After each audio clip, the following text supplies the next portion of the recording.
चलिए स्टार्ट कर। कल कहाँ तक हमने सोल्व कर लिया था? सर वो 49 48 48 तक। हाँ उसके 49 आगे भी 49। 49 मैं नहीं किया था। आप लोगों ने घर पे कुछ क्वेश्चंस किया है क्या? हाँ सर मैंने पहले कुछ किया लेकिन एक कंफ्यूजन है सर। क्या? वो क्वेश्चन नंबर 6 वो सर डायग्राम नहीं बना पा रही हूँ। अच्छा, इसको पहले कंप्लीट कर लेते हैं, इस वाले लेवल को, फिर 6 पे चलते हैं, ठीक है ना? Okay sir. चलिए स्टार्ट करते हैं क्वेश्चन नंबर 49 से। फिगर बोला है, for figure correct relation is. क्या करेक्ट रिलेशन क्या होगा? तो देखिए, a plus e plus a plus b equal to 0 होगा। ऐसा कोई है क्या? A plus B plus e, okay. A plus B plus e will be equal to 0। अब ये 0 क्यों होगा? आप देखिए, ए यहां से यहां है, फिर यहां से यहां बी है, और यहां से यहां सी है। मतलब जहां शुरू किए वहीं पे आ गए। यहां से यहां ई है, जहां शुरू किए वहीं पे आ गए, तो नेट वैल्यू क्या होगा? 0 होगा। ओके, वाला वाला 0 है। क्लियर है? बस सर। अगर इसी में मान लीजिए शेखावत, ये क्लियर है क्या? Yes sir. इसी में अगर ऐसा रहता ना बच्चों, इसी में अगर ऐसा रहता कि ई को अगर ऐसा दे दिया होता, ई अगर ऐसा दे दिया होता, तो on head of first vector tail of second vector is kept, then line joining tail of first to head of second gives resultant. तो फिर क्या होता? तो होता E equals to A plus B. लेकिन ये एरो देखो, एरो उल्टा कर रहा है। एरो कैसा किया हुआ है? ऐसा एरो कुछ ऐसा किया हुआ है। एरो यहां से यहां, मतलब क्या हुआ? जहां से शुरू किए घूम फिर के वहीं पे आ गए, तो अपना फाइनल रिजल्टेंट क्या होगा? 0 होगा। तो E plus B plus A will be equal to 0। तो फर्स्ट ऑप्शन तो करेक्ट है। सेकंड वाले पे आते हैं। सेकंड बोल रहा है C minus D equal to A. चलिए पहले सी डी और ए का डायग्राम बनाते हैं। सी डी और ए का डायग्राम बनाया जाए। सी डी और ए, तो ये रहा सी, ये रहा डी इस डायरेक्शन में, और ये रहा ए। तो यहां पर हम लोग क्या लिख सकते हैं? ए के हेड पे सी के टेल को रखे हैं, तो a plus c will be equal to d, ऐसा हम लोग लिख सकते हैं। तो यहां से क्या बोल सकते हैं? C minus D equal to minus a. सही है। ये इधर लेके जाएंगे तो माइनस हो जाएगा, इधर लेके जाएंगे तो माइनस हो जाएगा, तो ऑप्शन बी भी सही है। क्लियर? यस। उसके बाद बात करते हैं अब ए ई बी ई सी और डी के बीच की बात हो रही है। B E then minus C equals to D पूछ रहा है, क्या होगा क्या नहीं। चलिए देखते हैं। ये रहा बच्चों बी, दिस इज बी। उसके बाद बी में क्या ऐड किया जा रहा है? ई ऐड किया जा रहा है। चलिए बी में ई ऐड कर दिया गया।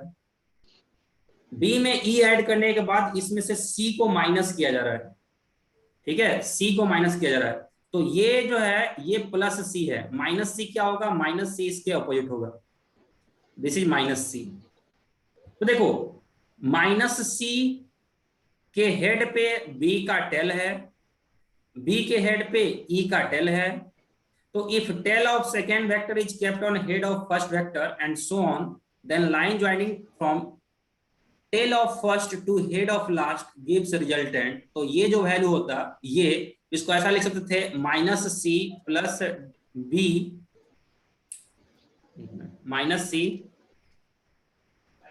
Plus B plus E equals to, ये डायरेक्शन कौन सा है? तो ये डी है, तो ये हो जाएगा minus D is equal to minus D. ये वाला रिलेशन करेक्ट है। अब ये चेक करते हैं कि ये वाला रिलेशन ऐसा कुछ है क्या? तो यस, सेम टाइप का रिलेशन है। B plus E minus C is equal to minus D. सही है। क्लियर है? ये polygon law of vector addition था Shekhawat. Yes sir. Okay, very good. आगे चलते हैं क्वेश्चन नंबर 50 पे। क्वेश्चन नंबर 50 देखिए क्या बोल रहा है। 50 बोल रहा है, position vectors of point A B C and D are इतना इतना इतना, displacement vector A B and C D. अब ए बी क्या होगा? मैं आपको बताया था, बाद वाला माइनस पहले वाला, ओ बी माइनस ओ ए, यही होगा ना? तो ओ बी क्या हो गया? ये वाला हो गया ओ बी। ओ बी कितना है? 4i cap plus 5j cap plus 6k cap minus ओए कितना है, ये है ओए 3i cap plus 4j cap plus 5k cap. तो ये आ गया अपने पास, इन दोनों का माइनस करेंगे, इसमें से इसको माइनस करेंगे तो कितना हो जाएगा 4 minus 3 i cap 5 minus 4 plus j cap 6 minus 5 plus k cap.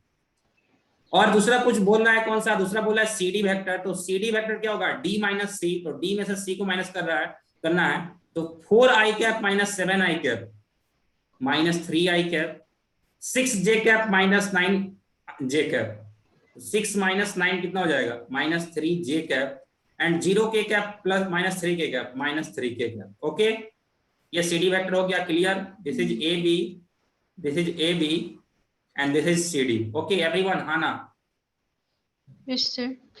अब ये दोनों वेक्टर आपस में क्या है, तो दोनों आपस में पैरेलल हैं, क्योंकि देखो रेशियो देख लो, इसका 1 है कोफिशिएंट, इसका minus 1/3 is equal to minus 1/3 equal to minus 1/3 आ रहा है, both are parallel. Okay clear or not? Shekhawat, Sandhya? Yes sir. Shekhawat, Yes, sir. आगे चलते Yes, हैं। sir. Question number 51, let angle between two non zero vectors A and B भी 120 degree. दो non zero vector है, उनके बीच का एंगल कितना है 120 डिग्री है। तो this is vector A, this is vector B and both are non zero, इनके बीच का एंगल कितना है 120 डिग्री है। And it's resultant is C। A और B का जो रिजल्टेंट है बच्चों वो क्या है, वो है C। ओके बहुत बढ़िया। अब क्या बोल रहा है, C must be equal to A minus B. C का वैल्यू A माइनस बी के मोड के इक्वल होना चाहिए।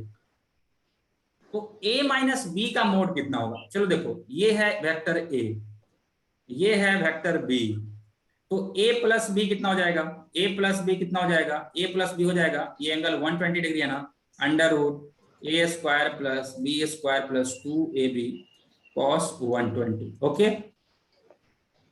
Yes. It will be equal to A square plus B square plus cos 120 होता है माइनस 1/2। cos 120 कितना होता है बच्चों, माइनस 1/2 होता है। This will be equal to 2AB into minus 1/2। 2 से 2 cancel, this will be equal to under root A square plus B square minus 2AB। Clear है ये vector A plus vector B? हाँ या ना? हाँ सर। अब बात करते हैं vector A minus vector B की। तो वेक्टर A तो ये रहा, वेक्टर B इधर था, तो माइनस वेक्टर B इधर हो जाएगा, this is minus vector B। Okay, direction उल्टा कर दिया गया। हाँ। ये एंगल अगर 120 था तो ये वाला कितना हो जाएगा 60। शेखावत बताते चलिएगा हाँ या ना? Yes, sir. Yes, sir. तो A माइनस बी कितना होगा, A माइनस बी कितना होगा, तो मैं बताया था ना A minus B is equal to A plus minus B. तो A वेक्टर ये रहा, B vector minus B vector ये रहा, इनके बीच का एंगल 60 है, तो कितना हो जाएगा under root A square plus B square plus 2AB cos 60। Clear? Yes. Yes, sir. This will be equal to under root A square plus B square plus 2AB into 1/2। 2 से 2 कैंसिल हो जाएगा, तो this will be equal to, यहाँ पे भी 2 से 2 cancel था ना, तो माइनस 2AB नहीं होता, AB माइनस AB होता है। ये हो गया under root A square plus B square plus AB। Clear? अब अपने से बोल रहा है क्या कि C must be equal to A minus B का मैग्नीट्यूड। नहीं, क्योंकि A प्लस बी का मैग्नीट्यूड C जो था, C तो A प्लस बी था ना, तो C का मैग्नीट्यूड ये रहा और A माइनस बी का मैग्नीट्यूड ये रहा, तो दोनों आपस में इक्वल तो नहीं है, क्योंकि यहाँ प्लस आ रहा है, इसमें क्या है, इसमें माइनस आ रहा है। ऑप्शन में बोला है C must be less than A minus B. A minus B का जो मैग्नीट्यूड था इससे C कम होना चाहिए। तो बिल्कुल सही बात है, क्योंकि C A माइनस बी ये रहा, A माइनस बी ये रहा, तो A माइनस बी में क्या आ रहा है, यहाँ प्लस आ रहा है, और A प्लस बी में यहाँ पे क्या आ रहा है, माइनस आ रहा है, तो C का वैल्यू जो है क्या है, छोटा है, तो ऑप्शन बी करेक्ट है। क्लियर है? Yes sir. तीसरा बोला C may be equal to A minus B, then the correct statement is C may be equal to A minus B। C ऐसा, ऑप्शन C बोल रहा है कि ऐसा भी हो सकता है कि C का जो मैग्नीट्यूड होगा वो A माइनस बी के मैग्नीट्यूड के इक्वल होगा। ऐसा कोई केस बन सकता है क्या यहाँ पे, C का मैग्नीट्यूड A माइनस बी के इक्वल हो जाए? नहीं, ऐसा कोई भी केस नहीं बन पाएगा। करेक्ट ऑप्शन कौन सा है? करेक्ट ऑप्शन सिर्फ बी है, Hence option 2 is correct. Clear है? Yes, sir. दिखाओ, Yes, sir. Yes, sir. आगे चलते हैं। क्वेश्चन नंबर 52 देखिए क्या है। 52 बोल रहा है at what angle must the two forces x plus y and x minus y act so that the resultant may be under root x square plus y square। कितना एंगल पे ये दो फोर्स काम करें ताकि इनका रिजल्टेंट जो है वो कितना हो जाए, under root x square minus Y square हो जाए। तो एक फोर्स है x प्लस वाई, दूसरा फोर्स है x माइनस वाई। अगर इनका resultant under root x square plus Y square होना है तो r इक्वल्स टू कितना होता है, under root a square plus b square plus 2ab cos theta. यही होता है ना रिजल्टेंट का रिलेशन। तो r का वैल्यू कितना है, r का वैल्यू है under root x square plus Y square. r का value under root x square plus Y square equals to under root, इसका नाम हमने दे दिया a, इसका नाम हमने दे दिया b। तो a कितना है x प्लस वाई, तो x प्लस वाई का स्क्वायर। b कितना है x minus y, x minus y का square plus 2 into x plus y into x minus y into cos theta. Okay, दोनों तरफ से रूट कैंसिल हो जाएगा, रूट हट गया। इधर क्या बचा, X square plus Y square is equal to A plus B के होल स्क्वायर पे इसको ब्रेक कर दीजिए और a माइनस बी के होल स्क्वायर पे इसको ब्रेक कर दीजिए। और ये कितना हो जाएगा, a plus B into A minus B, A square minus B square होता है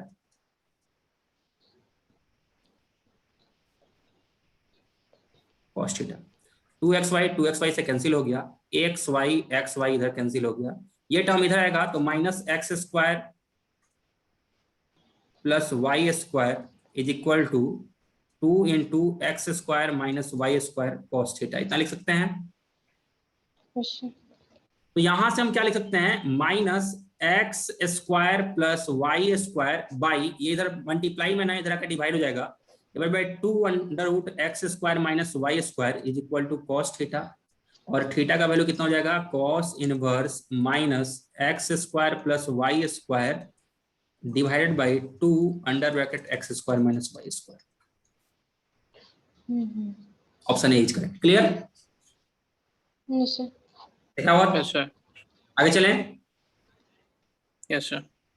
क्वेश्चन नंबर 53 देखिए क्या है।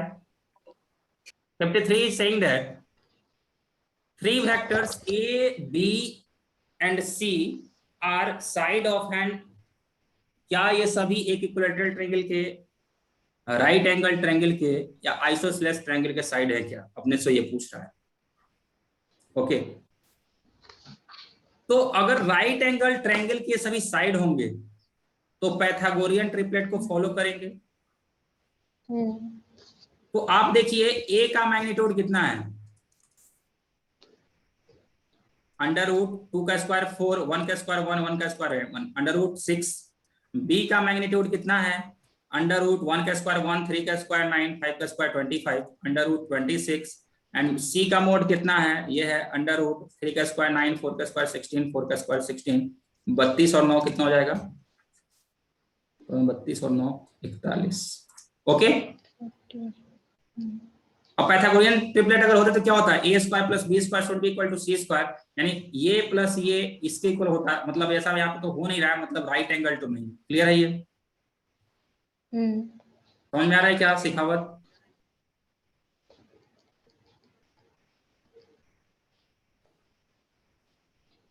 सिखावत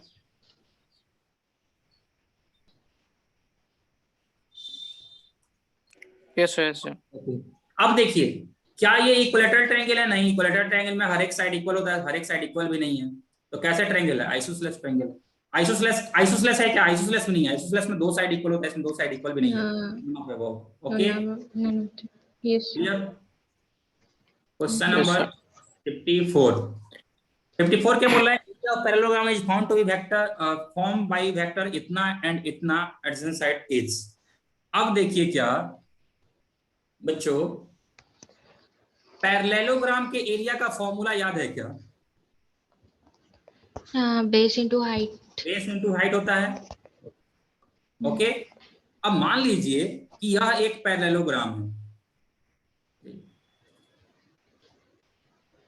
मान लीजिए कि यह एक पैरेललोग्राम है।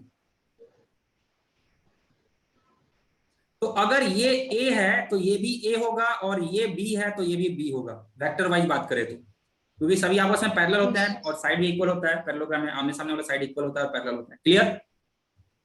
Yes sir.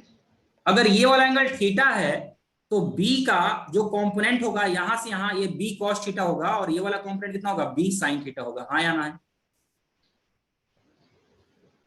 हाँ हाँ हाँ। देखा हुआ? Yes sir, yes sir. अब देखिए ये है ए और ये है बी साइन थीटा, तो एरिया क्या होता है, एरिया होता है बेस इनटू हाइट। तो बेस कितना है ए और हाइट कितना है बी साइन थीटा, तो ए बी साइन थीटा क्या होता है, ये तो ए क्रॉस बी का वैल्यू होता है।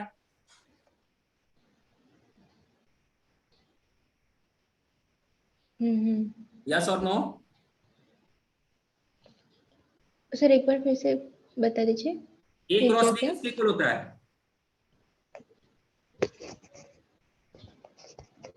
ए क्रॉस बी का वैल्यू किसके इक्वल होता है, ए बी साइन थीटा के इक्वल होता सर है ना? नहीं सर, नहीं नहीं, वो पहले वाला। पहले वाला देख लीजिए फिर से। ये था वेक्टर ए, ये था वेक्टर बी, ऐसा एक पैरेललोग्राम बन रहा था, ऐसा एक पैरेललोग्राम था जिसके दो साइड जो है ना वो वेक्टर के साइड थे, वेक्टर के इक्वल थे। ओके, अब इन दोनों के बीच का अगर एंगल थीटा था तो बी का कंपोनेंट ब्रेक करेंगे तो यहां से यहां का वैल्यू कितना होगा, बी cos थीटा, और ये परपेंडिकुलर वाला वैल्यू कितना होगा, B sin theta. Clear?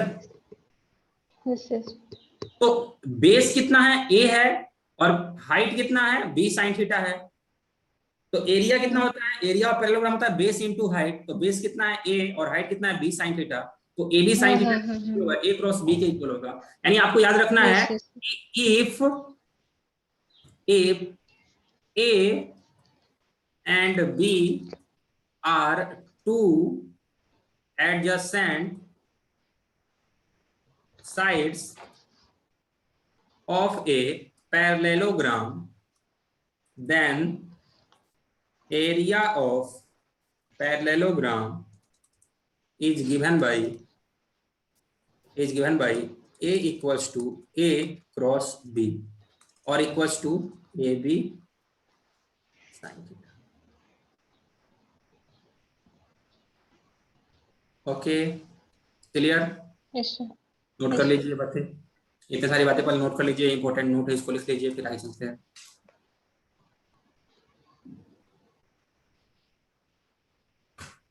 Note करने के बाद raise your hand. Yes sir.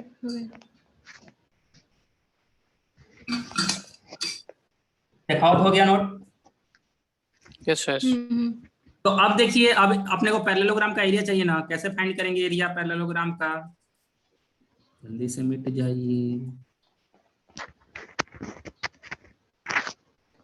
तो area will be equal to vector A cross vector B, vector A रहा, वेक्टर बी ये रहा, इसका एरिया कितना हो जाएगा, a cross b will be equal to i j k 1 - 2 3 and 3 - 2 1. So this will be equal to how much? This will be equal to बच्चों plus minus i बाहर ले लिया गया, -2 and +6। Okay, minus j plus i बाहर लिया गया, minus I plus i बाहर लेते, माइनस जे बाहर लिया गया तो 1 -9 एंड प्लस के बाहर लिया गया तो -2 +6। So this will be equal to how much? 4i cap plus 8j cap plus 4k cap. Okay, अब ये जो वैल्यू है इसका मैग्नीट्यूड कितना होगा, अंडर रूट 4 का स्क्वायर 16, 8 है 64, 4 का 16, 16 दूना 32, 32 और 64 कितना हो जाएगा 96। ठीक है, तो रूट 96 किसके इक्वल होगा, 4√6। क्लियर? समझ में आया बच्चों ये? एवरीवन हाँ ना?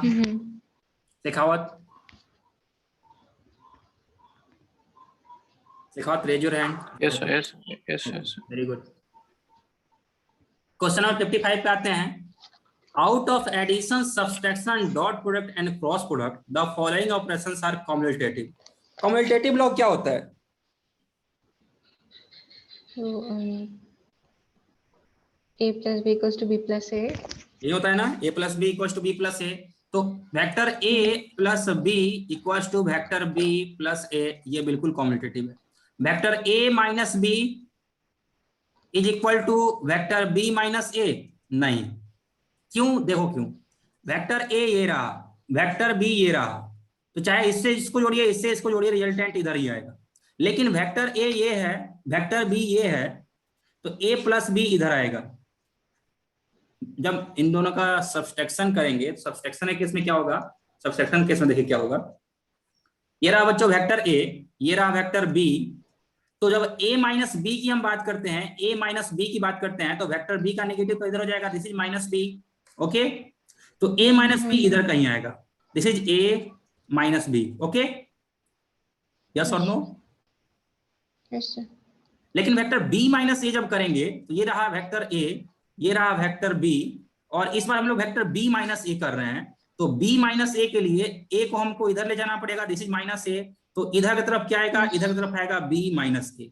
तो b a माइनस b और b माइनस a दोनों का डायरेक्शन क्या है? एकदम डिफरेंट है. एक अगर इधर है तो b माइनस a तो इधर की तरफ आ रहा है, b माइनस a इधर आ रहा है, b a माइनस b इधर आ रहा है. This is not commutative. Addition commutative है, सब्सट्रैक्शन कम्यूटेटिव नहीं है.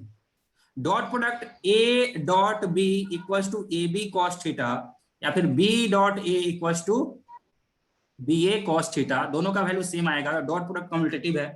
क्रॉस प्रोडक्ट की बात करेंगे तो a cross b is equal to क्या होता है? माइनस b क्रॉस a होता है. ये क्रॉस प्रोडक्ट भी कम्यूटेटिव नहीं होता है, क्योंकि बच्चों हम बात करेंगे i cross j. i cross j क्या होगा? k होगा. j क्रॉस i क्या होगा? i j k. i cross j तो k दे दिया, j क्रॉस i क्या देगा? माइनस k देगा. डायरेक्शन उल्टा हो जाता है. डायरेक्शन क्या होता है? उल्टा हो जाता है. क्रॉस प्रोडक्ट में डायरेक्शन उल्टा हो जाएगा, तो cross product is also not commutative. तो dot product and addition, addition and dot product both are commutative. तो ऑप्शन 4 करेक्ट है. क्लियर? हाँ या ना? Yes sir. क्या हुआ? Yes sir. Okay, very good. चलिए आगे चलते हैं. 56 पे 56 क्या बोला है? Angle between vector a and b is theta, then magnitude of a dot b cross a क्या होगा?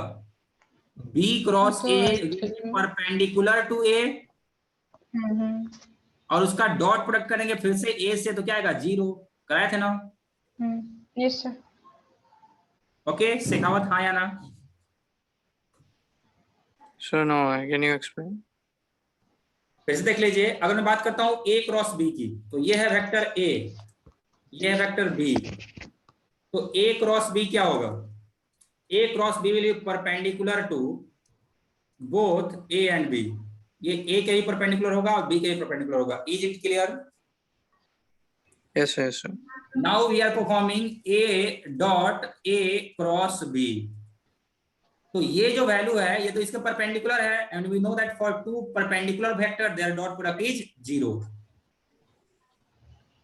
Yes sir. Yes sir. Answer क्या हो जाएगा? 4. Clear? Yes sir. Okay. I hope ये क्वेश्चन अच्छे से क्लियर हो गया होगा. अगर कुछ डाउट है तो बोलिए बच्चों. हो गया सर. Clear. क्लियर ना? अब चलते हैं आगे. इसमें कौन सा क्वेश्चन और बाकी रह गया था संध्या आपका? Sir 6 number. Question number 6. Question number 6 क्या बोल रहा है? A blind person walks 10 step in direction each of length 80 centimetre, turns randomly to left और to right by 90 degree after walking total 40 step, the maximum possible displacement. अंदर आदमी है, कितना step चल रहा है? 10 स्टेप. एक स्टेप 80 सेंटीमीटर का है, तो 10 स्टेप कितना का हो जाएगा? 800 सेंटीमीटर का. तो मान लो यहां चलना किया, चालू किया, तो एक बार तो कितना वो 800 सेंटीमीटर आगे गया. ठीक है.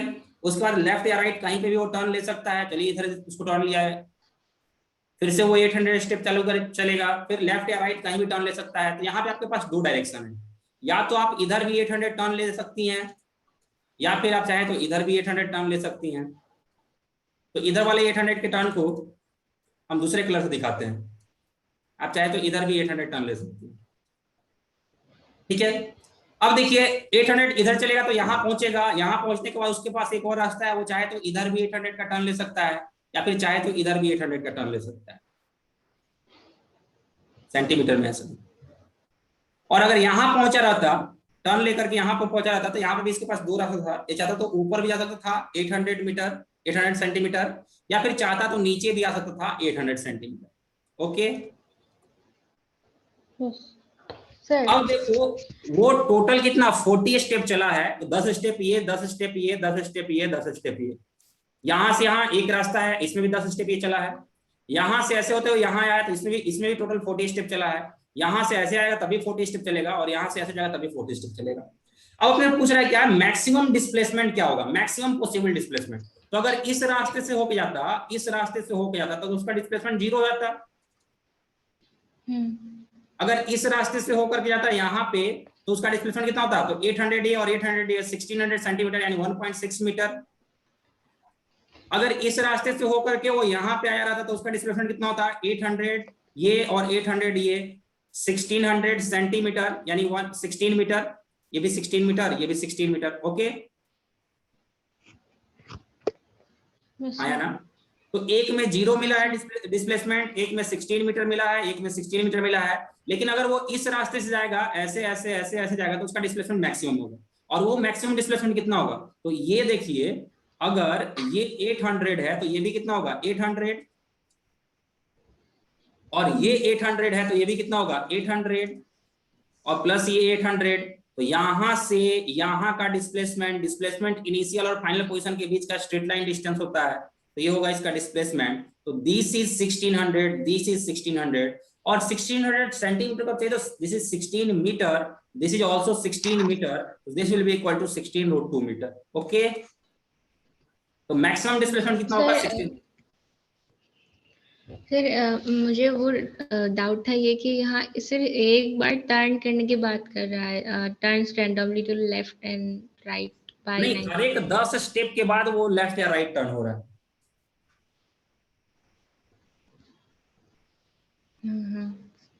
अच्छा ठीक है ना। यस क्या बोल रहा है, blind person after walking 10 metre in 10 step in one direction each of length 80 centimetre turns randomly to left और राइट बाय 90 डिग्री।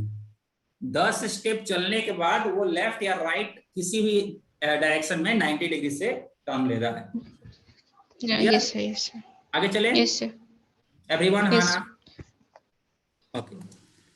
अब देखिए ये अपना लेवल 1 पूरा क्लियर हो गया, अब आते हैं किस पे, लेवल 2 पे।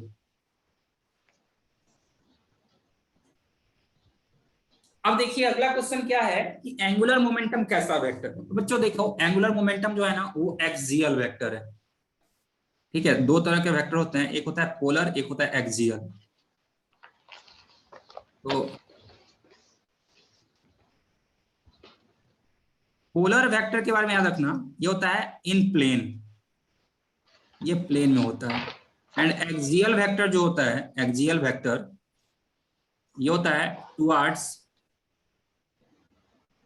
एक्सिस और perpendicular to plane, towards axis और परपेंडिकुलर टू प्लेन। पहले ये नोट कर लीजिए, फिर मैं बताता हूँ क्या होता है दोनों में डिफरेंस अच्छे से।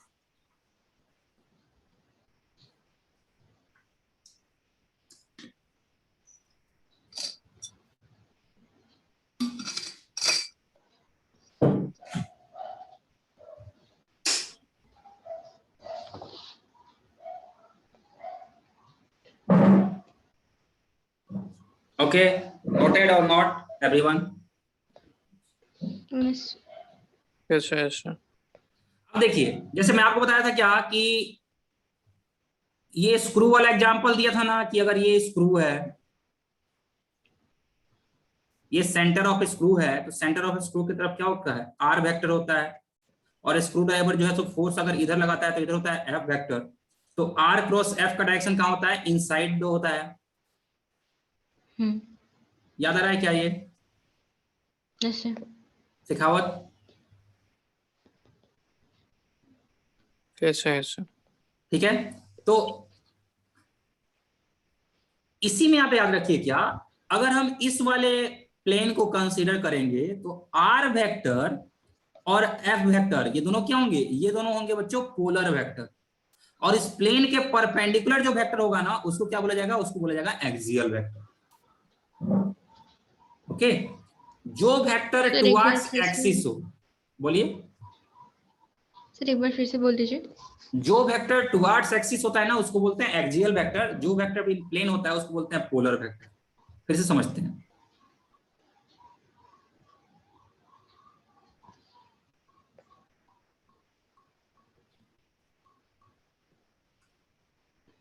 जैसे मान लीजिए कि यह एक प्लेन है, यह एक सर्कुलर प्लेन है, ठीक है। यह जो प्लेन है इसमें आपको ध्यान रखना है क्या,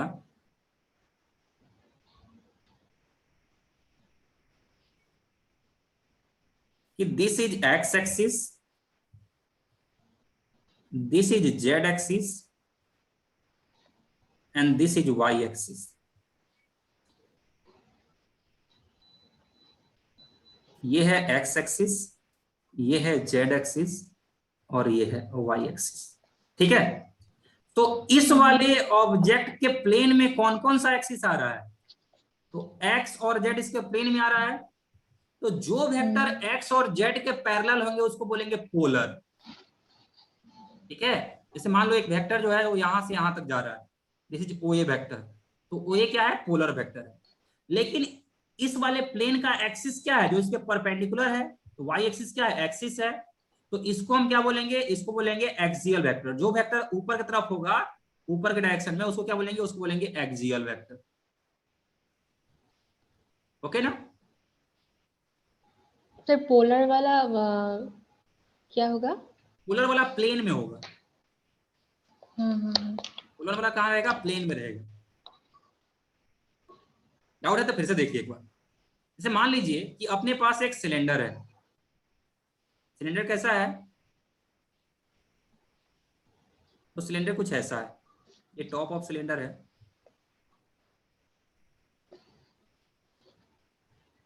this is bottom of cylinder.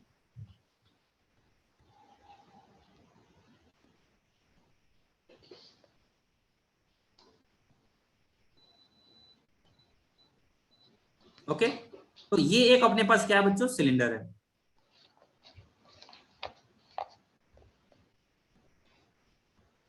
अब इस सिलेंडर के किसी भी प्लेन की हम बात करेंगे। मान लीजिए कि यहां पे हम बात करें किस पे, इसके प्लेन की। यहां पे हमने एक ऐसा लाइन बनाया या फिर एक ऐसा लाइन बनाया, तो ये दोनों लाइन इसके प्लेन के अंदर से पास हो रहा है ना, ऊपर वाले एरिया के प्लेन से पास हो रहे हैं। समझ में आ रहा है ना सिखावत। और इसका एक्सिस कहाँ होगा, तो इसका एक्सिस ये वाला लाइन होगा। ये वाला लाइन क्या होगा, ये वाला लाइन होगा एक्सिस। तो जो एक्सिस के अलोंग वेक्टर होगा उसको एक्सियल बोलेंगे, और जो प्लेन के अलोंग होगा उसको पोलर बोलेंगे। ओके, सिखावत। Yes yes okay. तो यहां पे देखिए आपको ध्यान रखना है, जैसे मान लो मैं बात करता किसका, टॉर्क का, मैं बात कर रहा था टॉर्क का। तो टॉर्क क्या होता है, टॉर्क होता है आर क्रॉस एफ। तो आर वेक्टर क्या होगा, अगर इस वाले सरफेस की बात करेंगे तो रेडियस तो ये है, रेडियस कहाँ है, रेडियस टुवर्ड्स सरफेस है, सरफेस के ऊपर ही है ना रेडियस। तो रेडियस वेक्टर कहाँ है, it is a axial vector. अगर यहाँ पे बच्चों हमने ऐसा फोर्स लगाया, यहाँ पे हमने एक ऐसा फोर्स लगाया, this force is parallel to this axis, force हमने इधर की तरफ लगाया, तो ये फोर्स भी क्या है, this is also axial vector, क्योंकि प्लेन के पैरेलल है। अब आर वेक्टर बच्चों इधर है, ये था आर वेक्टर, ये था फोर्स वेक्टर, तो आर क्रॉस एफ का डायरेक्शन किधर होगा। अगर ऐसा फोर्स लगाएंगे तो ये जो है ये ऐसे रोटेट करना चालू करेगा ना, और जब ये ऐसे रोटेट करना चालू करेगा तो ये कहां मूव करेगा, ऊपर जाएगा। नट बोल्ट, नॉट बोल्ट देखे हैं क्या आप लोग, नट बोल्ट, नट में क्या होता है, ऐसे ऐसे थ्रेड्स होते हैं।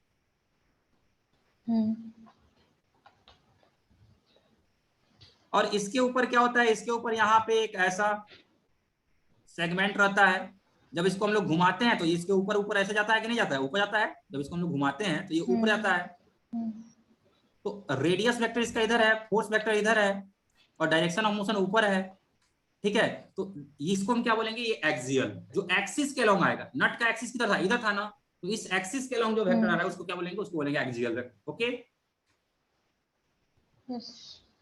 दिखावत। Yes, okay. So if okay, हाँ बोलिए बोलिए। so nothing, okay. तो याद रखिएगा ये सब जो टॉपिक है ना, ये आपका रोटेशन जब मैं पढ़ाऊंगा ना तब क्लियर होगा।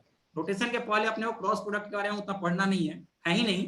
रोटेशन के पहले क्रॉस प्रोडक्ट है ही नहीं, तो वहां पे जब पढ़ाऊंगा ना तो एक्सियल पोलर ये सब कुछ आपको अच्छे से वहां फिर से क्लियर होगा। तो एंगुलर मोमेंटम क्या है, याद रखिएगा, एंगुलर मोमेंटम एक एक्सियल वेक्टर। आगे चलते हैं, अगला क्वेश्चन क्या बोल रहा है, if force vector applied on a mass is represented by F equal to इतना, मास एक्सेलरेट विथ इतना, what will be mass of body. अब देखो फोर्स का वैल्यू बच्चों दिया हुआ है कितना, 6i cap minus 8j cap plus 10k cap. Acceleration का वैल्यू दिया हुआ 1 मीटर पर सेकेंड स्क्वायर। मास का वैल्यू पूछ रहा है। फोर्स इक्वल टू क्या होता है, मास इंटू एक्सेलरेशन, तो एक्सेलरेशन। अपने को एक्सेलरेशन दिया हुआ है, फोर्स दिया हुआ है, मास पूछ रहा है, तो फोर्स नहीं रखेंगे आप, फोर्स का मैग्नीट्यूड रखिए। फोर्स तुम्हारा मैग्नीट्यूड कितना है, तो इसका मैग्नीट्यूड हो जाएगा 6 का स्क्वायर प्लस 8 का स्क्वायर प्लस 10 का square means 10√2। Is it clear? Yes, sir. ठीक है, तो मास का वैल्यू कितना हो जाएगा, 10√2 kg। क्लियर है ये? Yes. आगे चलते हैं, अगला क्वेश्चन क्या बोल रहा है, फाइंड टॉर्क ऑफ फोर्स इतना एक्टिंग ऑन पॉइंट इतना, एक्टिंग एट पॉइंट इतना, इस पॉइंट पे इस फोर्स का क्या टॉर्क लग रहा होगा अपने को फाइंड करना है। ओके, तो टॉर्क इक्वल टू क्या होता है, आर क्रॉस एफ होता है ना। यस, बता चुका हूं, torque equal to R cross F. तो टॉर्क इक्वल टू कितना हो जाएगा, आर क्रॉस एफ करना है, आई जे के बन जाएगा। अब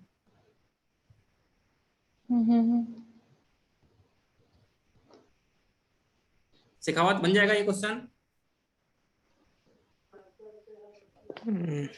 Yes.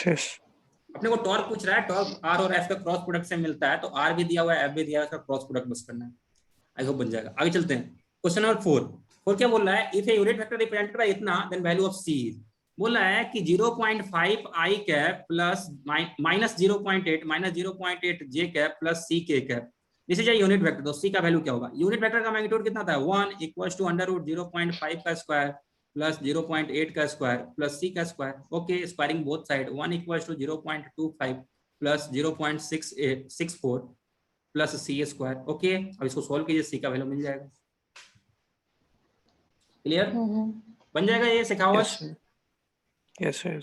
आगे चलते हैं, इसके बाद क्वेश्चन नंबर 4 पे चलते हैं। क्वेश्चन नंबर 4 क्या बोल रहा है, 4 बोल रहा है बच्चों कि if a unit vector is represented by 0.5 i cap minus 0.8 j cap plus c k cap then value of सी।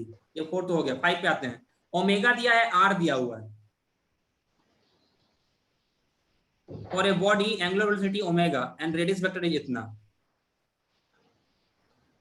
अच्छा, रेडियस वेक्टर का क्वेश्चन है क्या, जो है ना, यहाँ पे बच्चों ये रोटेशन का कॉन्सेप्ट है, ठीक है ना। हाँ, ओमेगा इक्वल टू होता है टॉर्क इक्वल टू क्या था, torque equal to R cross F था ना, वैसे ही ओमेगा इक्वल टू होता है आर क्रॉस भी। ओमेगा कितना होता है, आर क्रॉस भी। अब ओमेगा का वैल्यू ये दिया हुआ है, आर का वैल्यू ये दिया हुआ है, तो अपने को पूछ रहा है क्या,